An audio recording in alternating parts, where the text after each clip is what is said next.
Définissez le bonheur. Voilà, cet épisode pourrait presque s'arrêter là.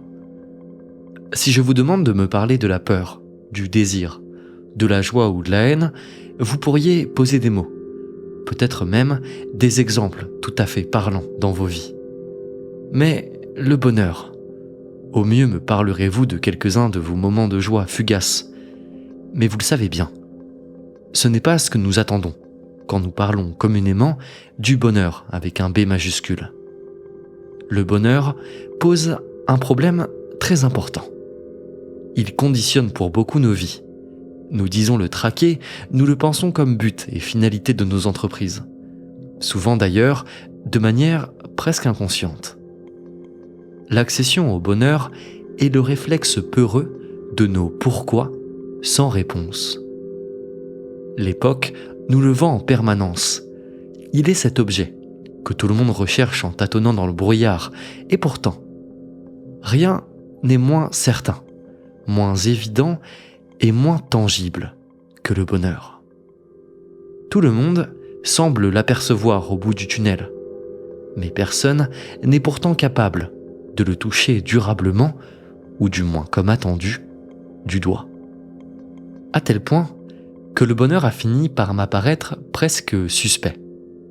Comme tous ces lieux communs, que l'on répète sans jamais s'y arrêter, il me semblait y avoir quelque chose de plus en plus faux, plastique et facile, dans cette vie qui consiste simplement à rechercher le bonheur, à avancer vers cet objectif souvent assez nébuleux, dont on ne semble même pas vraiment savoir à quoi ressemblerait la découverte. Aujourd'hui, je vous livre une partie de mes réflexions sur ce bonheur. Je vous propose de le dépasser, de le déconstruire. À l'aide notamment de Schopenhauer et de Slavoj Žižek, nous allons mettre un grand coup de pied dans cette idée toute nébuleuse, qui en fin de compte nous rend peut-être plus malheureux qu'autre chose. Bienvenue au Dolmen.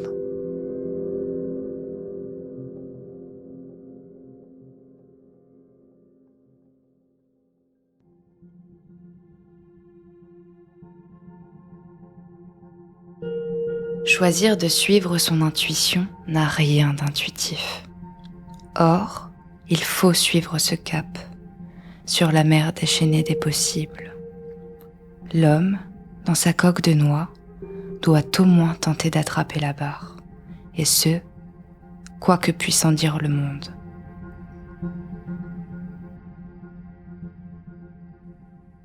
Alors oui, le bonheur, nous voyons ce que c'est, en images.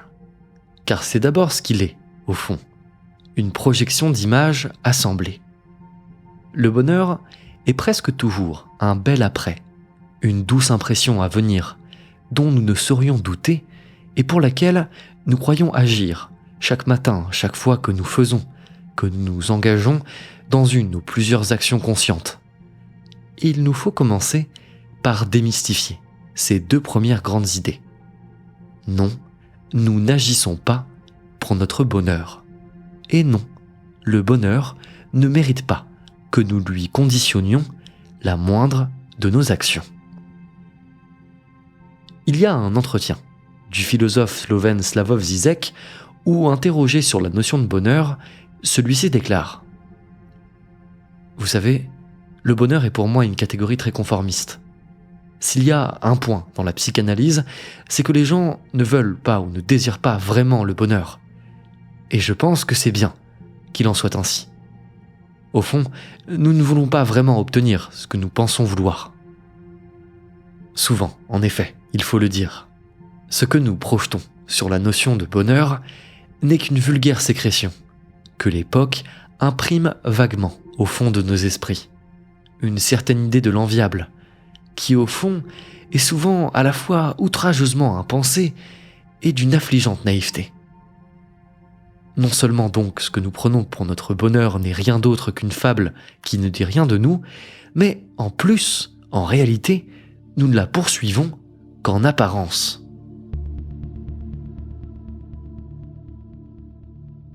Notre premier problème vient du fait que nous croyons agir pour notre bonheur, alors qu'en réalité, nous aspirons intérieurement et en secret à des choses beaucoup plus variées, nuancées et intimes, des inclinaisons beaucoup plus uniques et atteignables que ce bonheur tout brumeux et imprécis qui recouvre et dérègle tout.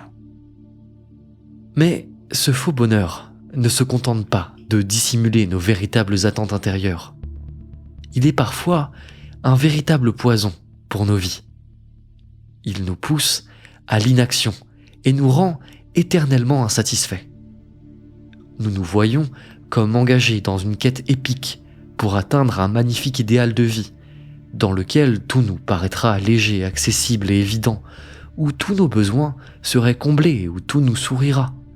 Cet instant où les astres s'aligneront subitement devant l'évidence de notre destinée. Cette vision paradisiaque pour nous-mêmes est notre plus grand malheur. Elle n'aboutit jamais. Et si, parfois, nos journées sont teintées d'une douce poésie, que tout semble couler, nous savons bien que cette situation est au fond passagère et souvent, de toute façon, très loin de notre contrôle.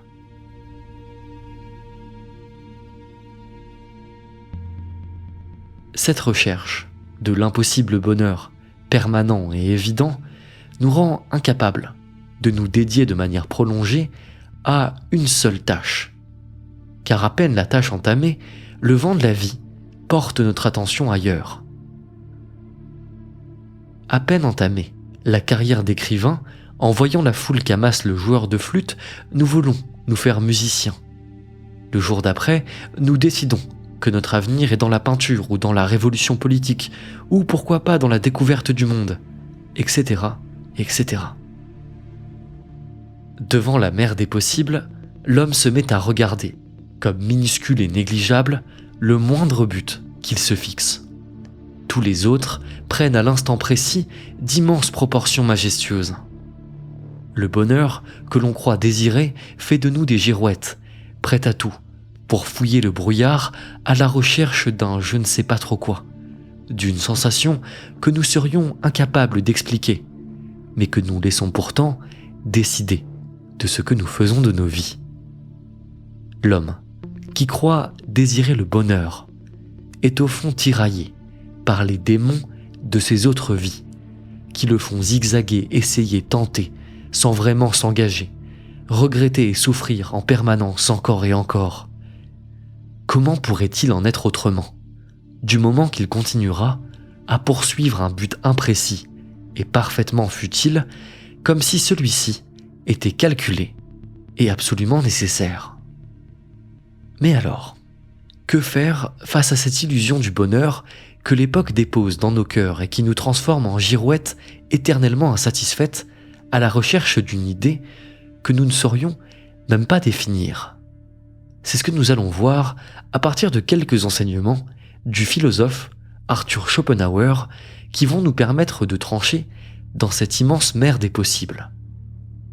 Car oui, déconstruire le bonheur, c'est avant tout mener sa vie, et donc en laisser des centaines, des milliers de côté. En un mot, c'est faire preuve de caractère.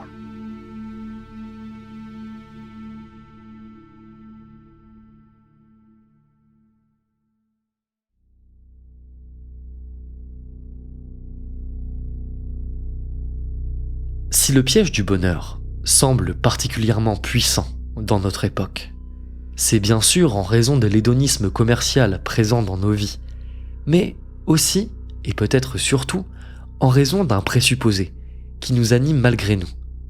Celui-ci murmure « La vie est faite pour que l'on en jouisse, le mieux et le plus longtemps possible ».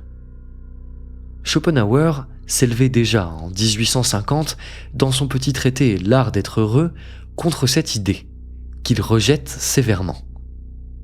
Ce présupposé est à l'origine de notre poursuite de cet archétype étrange du bonheur, comme impression diffuse et imprécise. Nous nous engageons alors dans une immense chasse vers une île paradisiaque qui n'existe que sous des formes d'images ondulants à la frontière de nos consciences, que nous trouverions même vulgaires de décrire au monde. Ce Ce bonheur, pour Schopenhauer, est implanté dans nos esprits, par la culture dans laquelle nous baignons. Pour nous, par les films, séries, publicités, par Instagram et ses images, par, je cite Schopenhauer, l'hypocrisie que le monde cultive toujours et partout en sauvant les apparences extérieures. Lorsque nous disons, pour nous-mêmes, « je veux simplement être heureux au fond », nous devons nous forcer à répondre dans nos esprits. Oui, d'accord, mais c'est-à-dire, développe un peu, précise. Heureux comment? Heureux pourquoi? En disséquant ce que signifie ce réflexe rhétorique pour nous, nous nous trouverons souvent au mieux que le bruit de fond onirique de l'époque. Car oui, être heureux, cela ne veut rien dire. Ce que nous voulons, quand nous disons cela, c'est jouir du monde, en arrivant à un état de contentement où nous flotterions au-dessus des choses matérielles.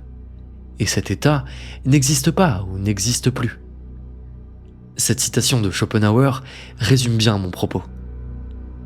La vie n'est pas là pour qu'on en jouisse, mais pour être conquise et traversée.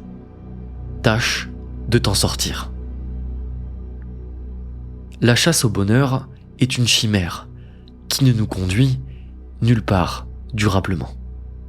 Ce qu'il nous faut, au contraire, c'est être capable de retourner vers nos véritables désirs profonds, de les exhumer et d'agir intensément pour les faire advenir. Il nous faut savoir vraiment ce que nous voulons. Penser que les choses se présenteront à nous naturellement, sans que nous ne les ayons longuement et férocement sollicitées, est une vision erronée.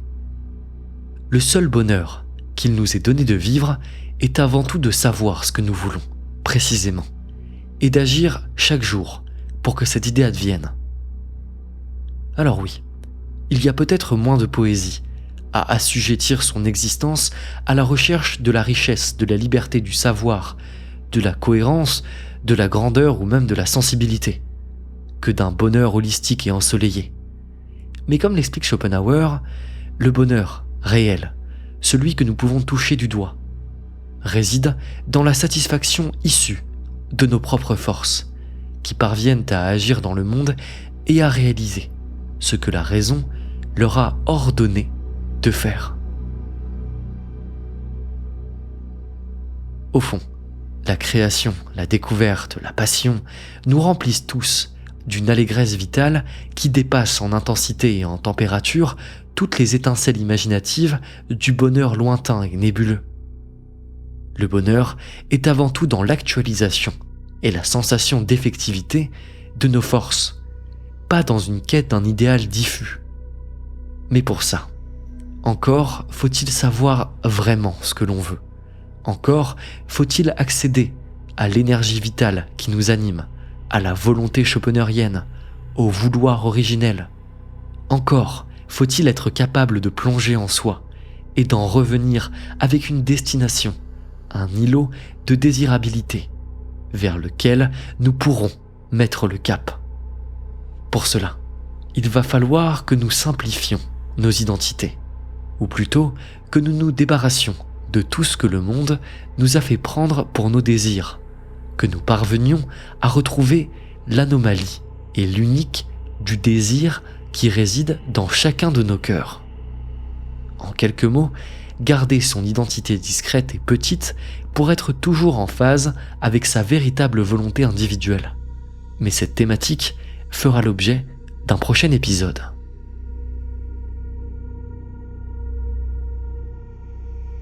Oui, ce qui nous éloigne du bonheur accessible et concret, c'est peut-être en partie ce besoin de construire un caractère artificiel par l'expérience et par la réflexion. Un caractère qui colle avec ce que l'époque attend de nous. Un caractère qui nous pousse vers un idéal fantoche, plutôt que vers nos réelles aspirations.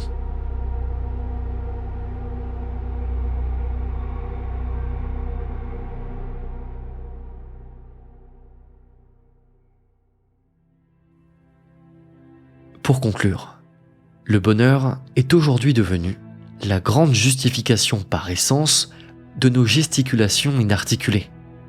Il vient souvent légitimer notre impuissance à faire. Il donne un semblant de raison à nos actions, un pensée, et nous permet de nous doter d'un objectif par défaut. Le déconstruire, c'est accepter qu'il ne soit souvent qu'un refuge inutile et flou, qui nous maintient à distance de nos réelles envies, de nos aspirations premières, qui ne fait que refléter un cliché de ce que la société nous présente comme enviable et que nous aspirons goulûment. Le déconstruire, c'est admettre que nous cherchons, au fond, beaucoup mieux et beaucoup plus vrai que le simple bonheur, que nous devons partir explorer le fond de nos âmes pour y trouver des questions uniques qui guideront nos actions concrètes. Il nous faut apprendre ce que nous pouvons et ce que nous voulons. Sans ça, nous sommes, comme écrit Schopenhauer, dépourvus de caractère. En abandonnant ce bonheur fantoche, nous cesserons alors de vagabonder, de soupeser, d'errer, ici et là, comme des novices, pour voir si quelque chose d'aventure nous parle plus.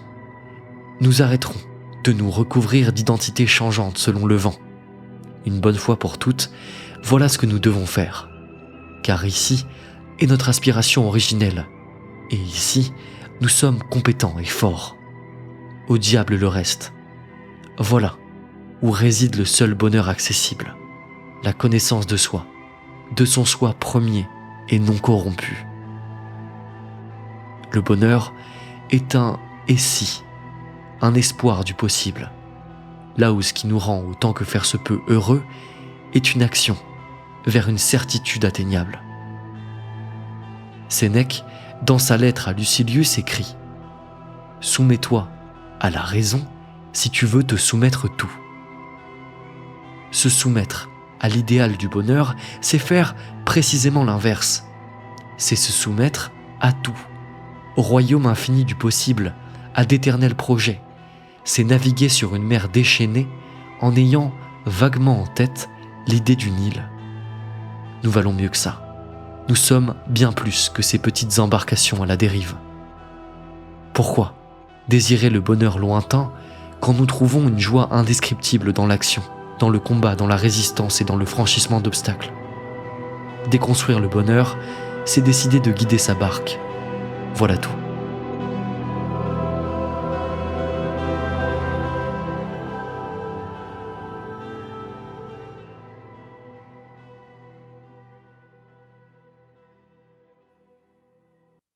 Nous arrivons à la fin de cet épisode, j'espère qu'il vous aura plu. Si c'est le cas, n'hésitez pas à le partager, que vous le regardiez sur YouTube ou sur Spotify. Également, n'hésitez pas à me donner votre avis en commentaire sur cet épisode. Je vous ai ici présenté une vision possible de la question du bonheur. Il en existe évidemment de nombreuses autres que j'explorerai peut-être dans l'avenir de ce projet. Par ailleurs, l'illustration de fond de cet épisode a été réalisée par le talentueux Oscar Artwork. Je vous invite à aller jeter un coup d'œil à son travail artistique sur Instagram, vous trouverez le lien en description. Si vous souhaitez soutenir le dolmen, vous trouverez également en description de cette vidéo mon lien Tipeee et Patreon si vous souhaitez me soutenir financièrement, ainsi que mon Instagram si vous souhaitez être tenu informé des prochains sujets de vidéos à venir. Et quant à moi, je vous dis à la prochaine.